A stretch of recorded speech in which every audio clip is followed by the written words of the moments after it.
Edward షిలిటో అనే ఒక భక్తుడు ఒక పాట రాశాడు. ఆ పాట పేరు ఏంటంటే గాయాల యేసు. ఆ పాట పేరు.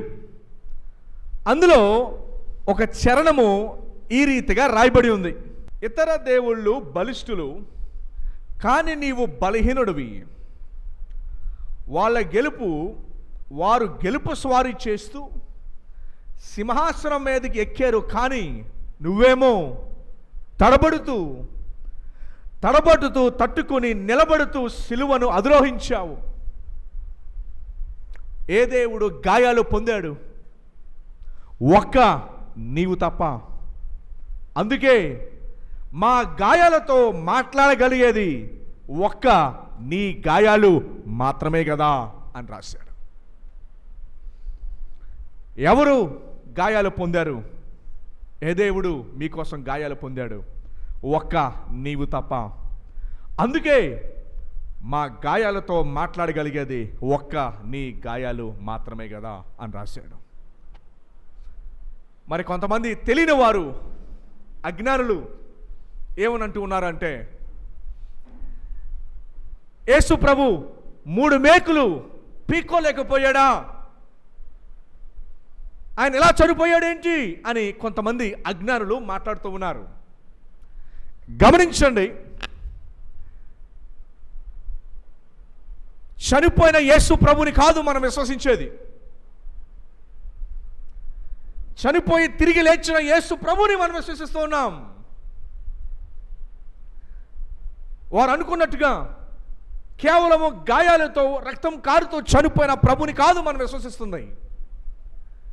ఒకవేళ ప్రభు తిరిగి లేవకపోయి ఉంటే మేము ప్రకటించే సువార్త వ్యర్థము అని పౌలు గారు చెప్పారు. అయితే మనం విశ్వసించే ప్రభు ఎవరు అంటే, చనిపోయి తిరిగి లేచిన యేసు ప్రభుని మనము విశ్వసిస్తూ ఉన్నాము. గమనించండి, ఆనాడు యేసు ప్రభు వారు శిలువ మీద ఉండగానే కొంతమంది ఏమన్నారంటే, వీడు మనల్ని రక్షిస్తాడంట, తన్నే రక్షించుకోలేకపోయాడు, మనల్ని ఏ రీతిగా రక్షిస్తారని చెప్పి వారు అరిచారు. అదే మాటలు ఈరోజు కూడా మనకు వినపడుతూనే ఉన్నాయి. గమనించండి,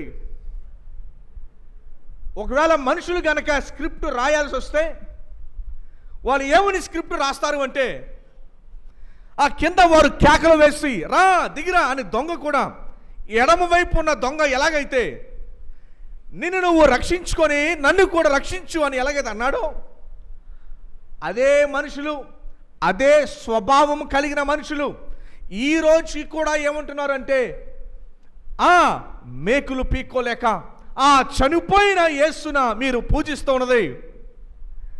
ఆనాడు కూడా ఇదే డైలాగ్స్ వచ్చినాయి, ఆనాడు కూడా ఇవే మాటలు వచ్చినాయి కింద నుంచి. ఎందుకు అంటే, మనుషుల దృష్ట్యా ఈ స్క్రిప్ట్ని మనుషులు కనుక రాసుంటే ఏమని రాసేవారో తెలుసా?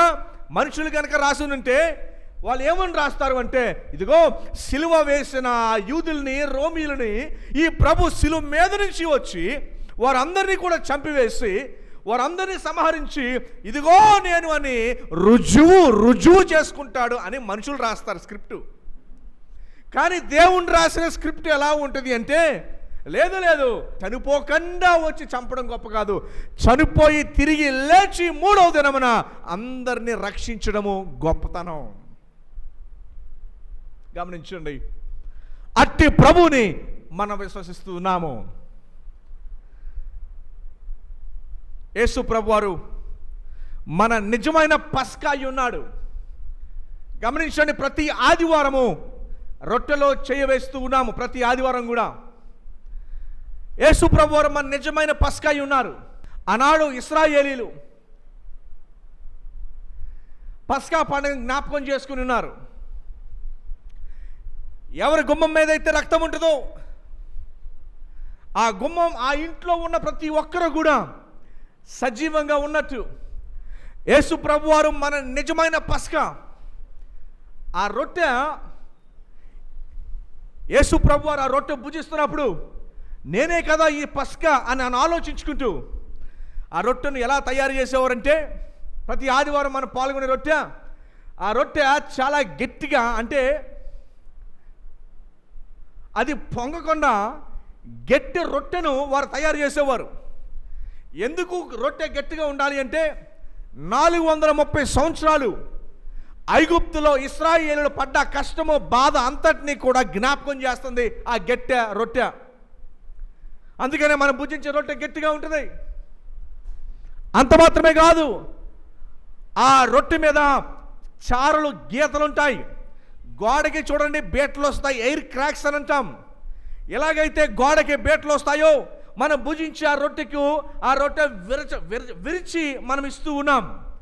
ఆ రొట్టె విరవడానికిను ఆ రొట్టె మీద ఉన్న గీతలన్నీ యేసు ప్రభు యొక్క శరీరం మీద పడ్డ గీతలను జ్ఞాపకం చేస్తూ, ఆనాడు పస్కా పండుగప్పుడు వారి రొట్టెలో గీతలు మాత్రమే కాదు, ఆ రొట్టెలో వారి యొక్క రంధ్రాలు, హోల్స్ కూడా ఆ రొట్టెలో ఉండాయి. ఆ రంధ్రాలు ఈ యొక్క యేసు ప్రభు యొక్క చేతుల మీద, కాళ్ళ మీద అవి ఆ యొక్క రంధ్రాలని, గాయాలని తెలియజేస్తూ ఉన్నాయి. అందుకని ప్రతి ఆదివారం మనం రొట్టెలో పాల్గొనేటప్పుడు మనం జ్ఞాపకం చేసుకోవాల్సిన మాట ఏంటంటే, ఈయన ప్రభు నా నిమిత్తమై ఆయన మరణించాడు. మరణించడం మాత్రమే కాదు, ఆయన తిరిగి లేచాడు. మీకు కొన్ని అబ్జర్వేషన్స్ నేను చేసి మీకు జ్ఞాపకం చేస్తాను 7 మాటల్లో. గమనించండి, యేసు ప్రభు వారు పలికిన రెండో మాట ఏంటంటే, నీవు నాతో కూడా పరదేశంలో ఉందువని నిశ్చయముగా నీతో చెప్పుచున్నాను. లూకాసు వార్త 23లో ఉంది.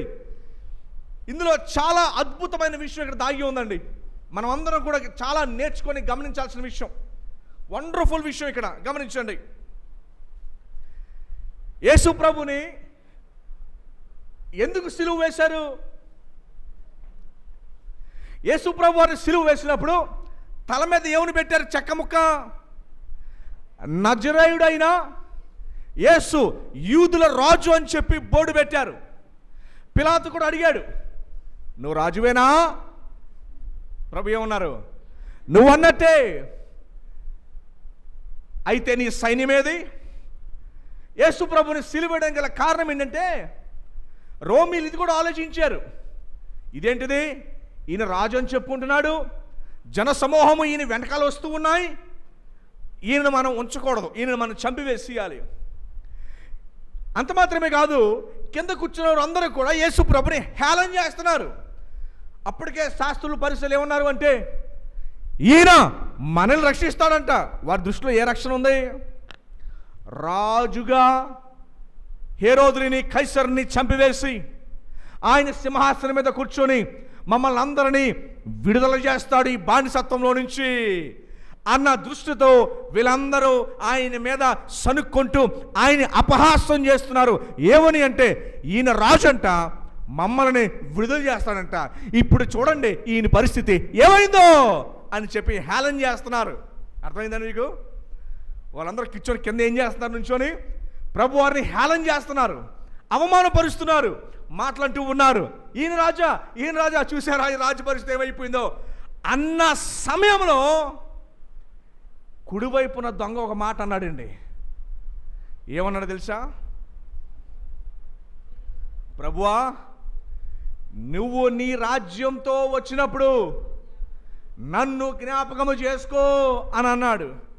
అదేంటిది? వాస్తవానికి ప్రభుని అవమానిస్తుంది దేనికోసం?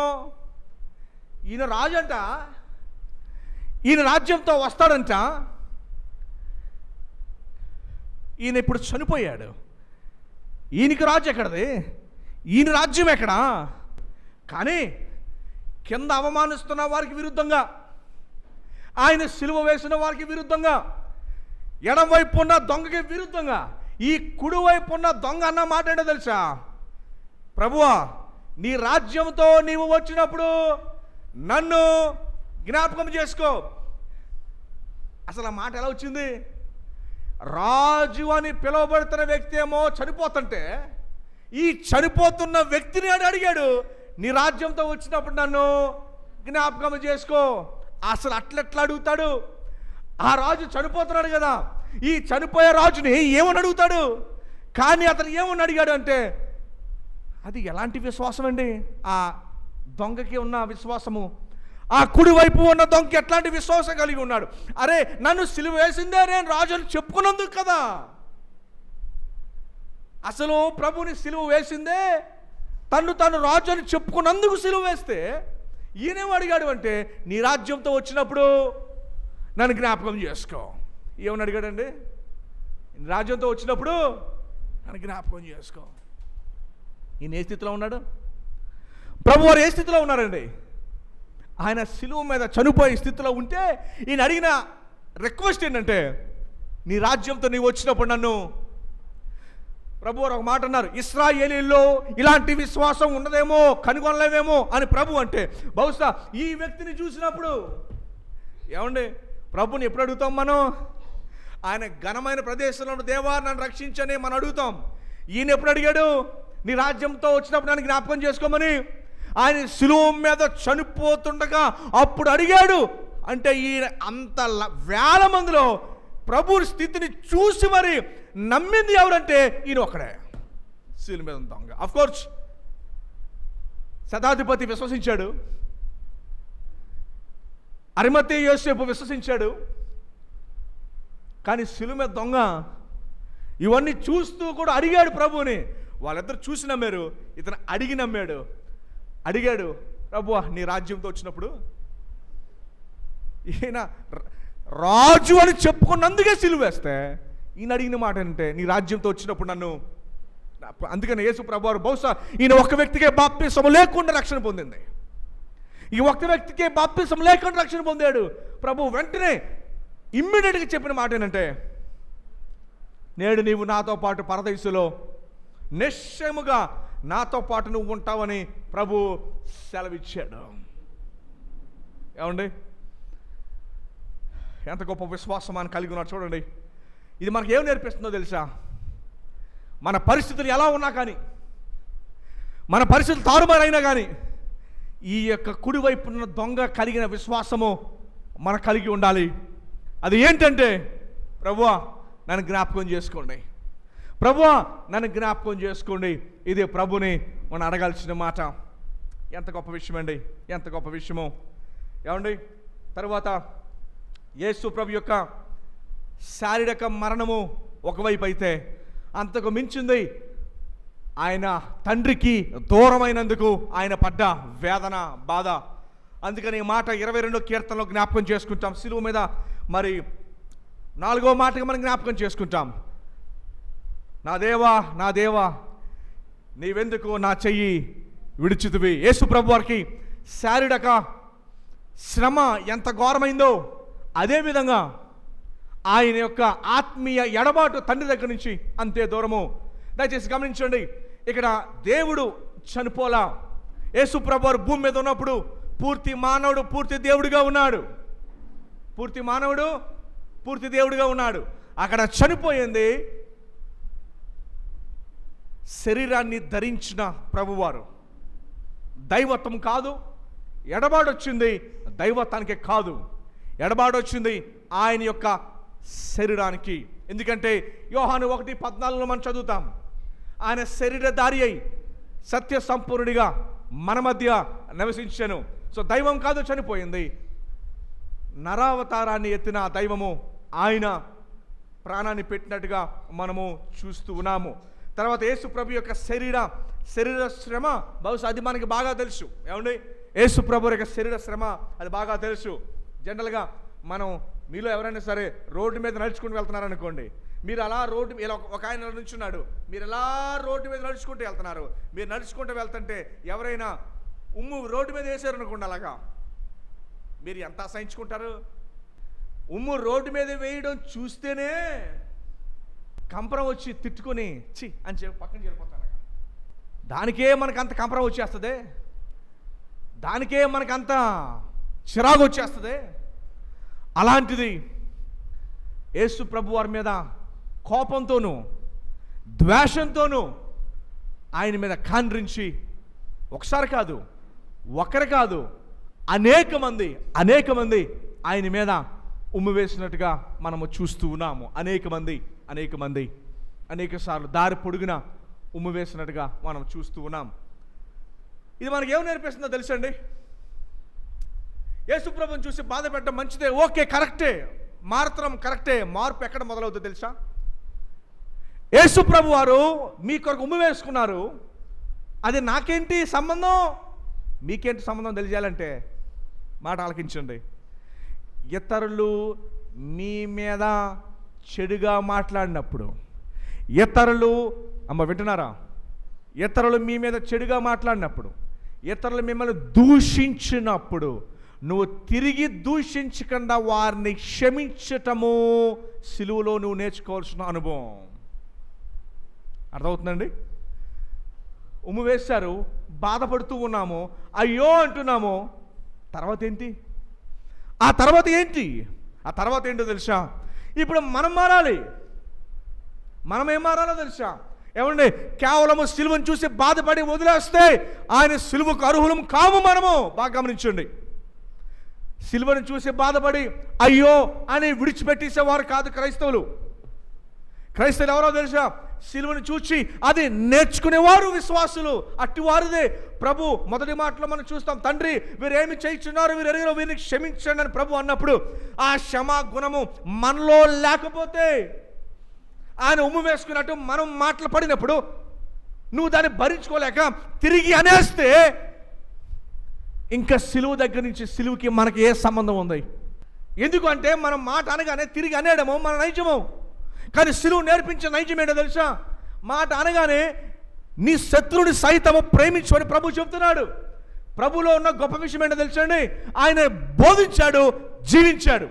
ఆయన బోధించాడు నీ శత్రువులు సైతము ప్రేమించమని. ఆయన జీవించాడు. ఎలా జీవించాడంటే సిలువ మీద చెప్పాడు. ఏమని అంటే, తండ్రి వీరేమి చేయించున్నారు, వీరెరుగరు, వీరిని క్షమించండి అని. ఏమండి? ఆయన బోధించాడు, ఆయన జీవించాడు కూడా. మన సిలువ మనకు నేర్పించే పాఠం ఏంటి? మనం క్షమించలేకపోతే ప్రభు అంటున్నాడు, నువ్వు క్షమించాల్సింది నీ స్నేహితులు కాదు, నువ్వు క్షమించాల్సింది నీ యొక్క శత్రువులను క్షమించాలి. అది ప్రభు ఇక్కడ నేర్పిస్తున్న పాఠం. మన సిలువ మనకు నేర్పించేది ఏంటండి? మనలో చాలామంది ప్రభు జుట్టుని పెరికారు, ఆయన మొహం మీద గుద్దారు, ఆయన మీద ఉమ్ము వేశారు, పక్కలో పొడిచారు, ముళ్ళ కిరీటాన్ని పెట్టారు. ఇది మనకేంటి? మనకేంటండి ఇది? మనకేంటో తెలుసా? ఇది మన మార్పును తీసుకురావాలి. ప్రభు పట్టిన శ్రమ, ప్రభు పెట్టే అవమానము, మీరు ఆయన సంబంధులు అయితే ఆయనలాగా జీవిస్తారు. యేసు ప్రభుని చూచి జాలిపడటం కాదు కావాల్సింది, యేసు ప్రభుని చూచి ఏడటం కాదు కావాల్సింది. ప్రభు అన్నాడు, నన్ను చూసి ఏడవద్దు మీరు, మీ పాపముల నిమిత్తమై, మీ జీవితం నిమిత్తమై, మీ గురించి, మీ బిడ్డల గురించి ఏడవండి. అంటే అర్థం ఏంటో తెలుసా? మీరు మారు మనసు పొందాలని ఏడవండి. నేను క్షమించినట్టు మీరును క్షమించేటట్టు మీరు ఏడవండి. మనం ఏం ప్రార్థన చేసుకోవాలి తెలుసా? ప్రభువా, నువ్వు క్షమించినట్టు నేను కూడా ఇతరులను క్షమించేలాగా నన్ను చేయి. గడిచిన సంవత్సరంలో నేను క్షమించలేకపోయాను, నువ్వు క్షమించినట్టు నేను కూడా క్షమించినట్టు చేయి. ఎవరిని క్షమించాలి? స్నేహితులనా? అమ్మా, ఎవరిని క్షమించాలి? స్నేహితులు కాదు క్షమించాల్సింది, శత్రువులని ప్రభు క్షమించమని చెప్పాడు. ఏమండి? గమనించండి, యేసు ప్రభు వారు ఆయన పలికిన మాటల్లో అద్భుతమైన మార్పు మనలో రావాల్సి ఉంది. 6వ మాట పలికిన మాటలో ఒక మాట జ్ఞాపకం చేస్తా, సమాప్తమైనది అని ఏం చెప్పారండి? సమాప్తమైనది. మీకు విషయం తెలుసా? యేసు ప్రభు గురువారం నైట్ అని ఏం చేశారండి? పస్కాని ఆచరించారు. ఏం ఆచరించారు? పస్కా పండుగను ఆచరించారు. ఎందుకు అంటే శుక్రవారం ఉదయం దేవాలయంలో పస్కా బలి జరగాలి. యాజకులు, ప్రధాన యాజకుడు వీళ్ళందరూ ఉండి దేవాలయంలో బలి అర్పించాలి. విషయం ఏంటో తెలుసండి? వీళ్ళందరూ యేసు ప్రభుని సిలువ వేసే బిజీలో ఉన్నారు. వీళ్ళెవరు దేవాలయంలో ఉండి బలి అర్పించడానికి లేరు. వీళ్ళు ఎక్కడున్నారు?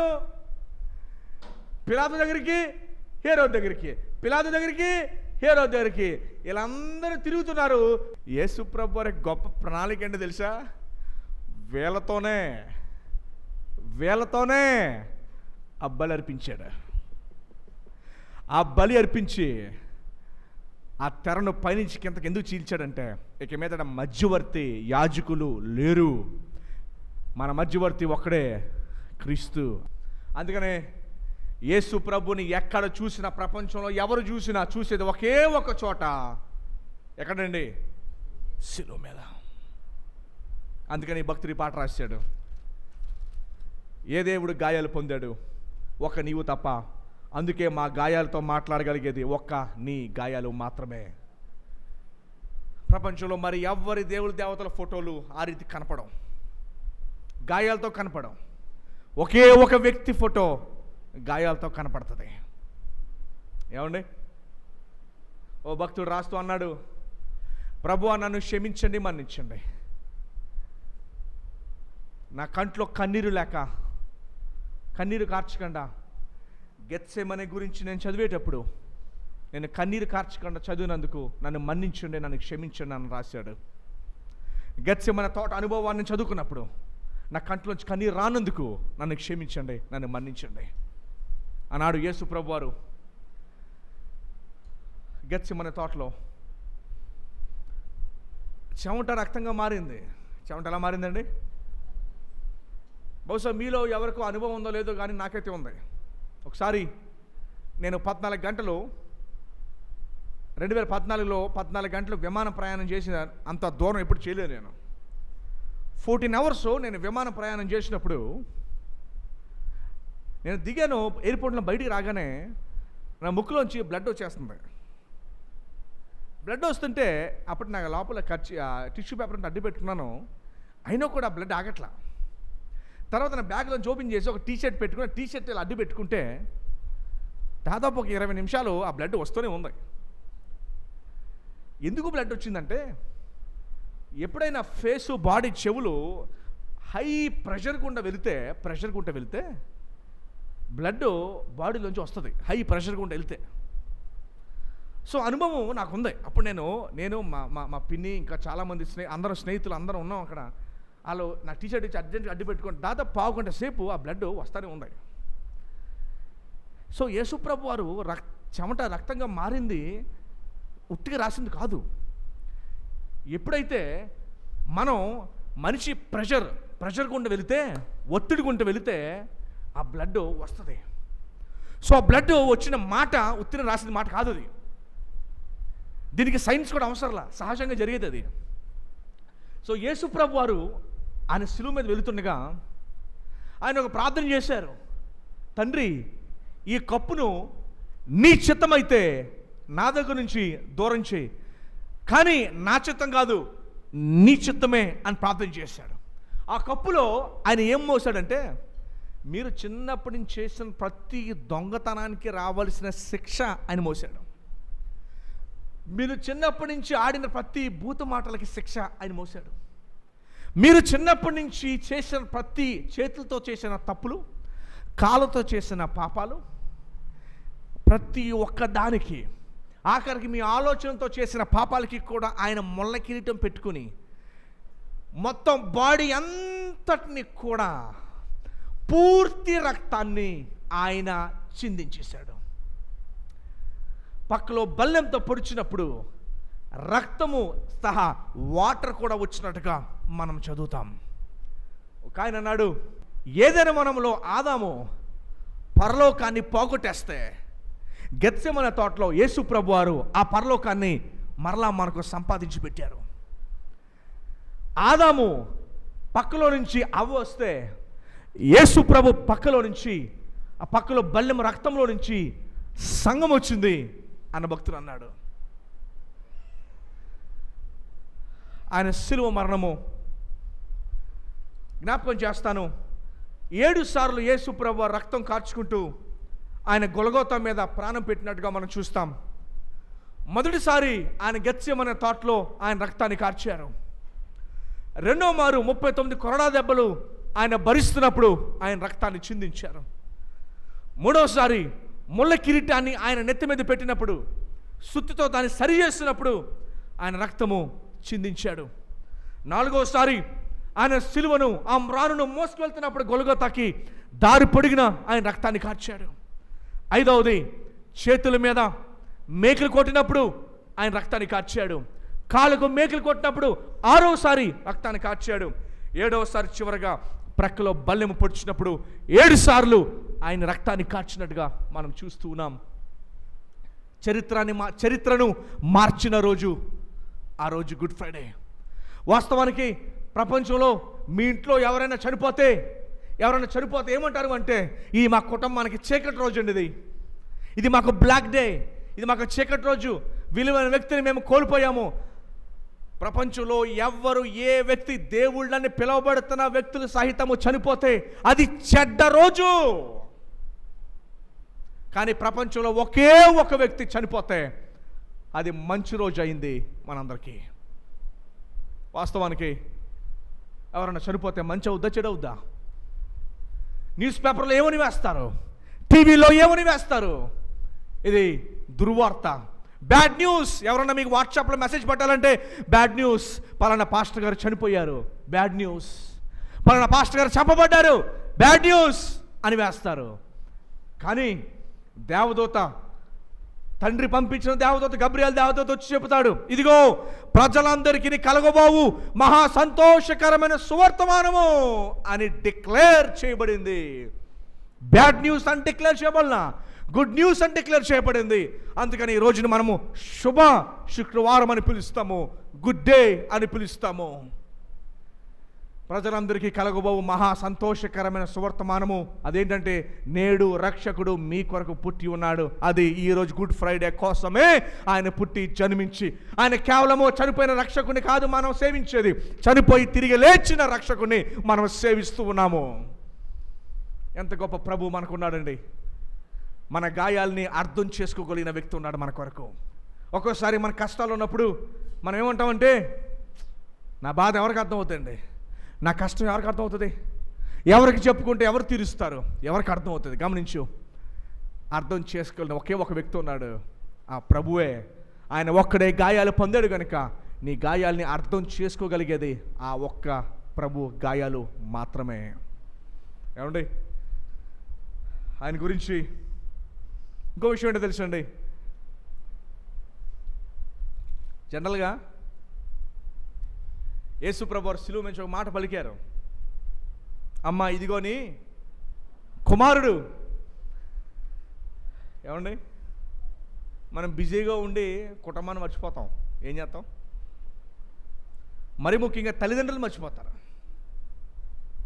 బిజీగా ఉండి తల్లిదండ్రులు మర్చిపోతారు. యేసు ప్రభు వారు ఎంత మహా సంగ్రామంలో కూడా, అమ్మా ఇదిగో నీ కుమారుడు, ఇదిగో నీ కుమారుడు అని చెప్పి ఆమె బాధ్యతను కూడా ఆయన నెరవేర్చాడండి. ఇంత మహా సంగ్రామంలో కూడా ఆయన బాధ్యతను ఆయన మర్చిపోలే, ఆయన బాధ్యతను ఆయన మర్చిపోలేదు. ఎంత గొప్ప విషయమో, ఎంత గొప్ప విషయమో ప్రభు మన కొరకు చేసిన ఈ కార్యము. వాక్యం చెప్తుంది ఇది సమాప్తమైనది. ఏమైందండి ఇది? అనగా మన నిర్ణయం తీసుకున్నప్పుడు కాదు, కానీ మన రక్షణ పొందింది ఆయన మన కొరకు వెల చెల్లించినప్పుడు. ఆయన మన కొరకు వెల చెల్లించినప్పుడే మన రక్షణ పొందాము. ఇప్పుడు మన బాధ్యత ఏంటో తెలుసండి. ఈ మాటలు విన్నా మనము వినేసి ఇంటికి వెళ్ళిపోయేది కాదు. బహుశా మీరు అందరూ ప్లాన్ చేసుకుంటారేమో, మేము గుడ్ ఫ్రైడే మందిరానికి వెళ్ళామో, ఇంటికి వచ్చేసామో. గుడ్ ఫ్రైడే మెసేజ్ వినేసి ఇంటికి వెళ్ళిపోవడానికి కాదండి. ప్రభు నీ కొరకు చనిపోయి తిరిగి లేచాడనే వార్త, ఇది దాచే వార్త కాదు, ఇది మొత్తం ప్రపంచానికి చాటి చెప్పాల్సిన వార్త. ఇది చాలామంది గుడ్ ఫ్రైడే, చాలామంది ఈస్టర్ రోజున చక్కగా ముగించుకొని ఇంటికి వెళ్ళిపోతారు. సంగమా, ఈ గుడ్ ఫ్రైడే మెసేజ్ వినేసి ఇంటికి వెళ్ళిపోయేది కాదు. ఇది విని లోకములోకి నువ్వు వెళ్ళేది. ఇది నువ్వు వెళ్తావో లేదో మీ ఇష్టం, అది దేవునికి మీకు మధ్యలో ఉన్నది. ఈ వార్త విన్న మనము, ఇది చూసిన మనము, ఇది ఎరిగిన మనము లోకానికి చాటి చెప్పాలి మనం.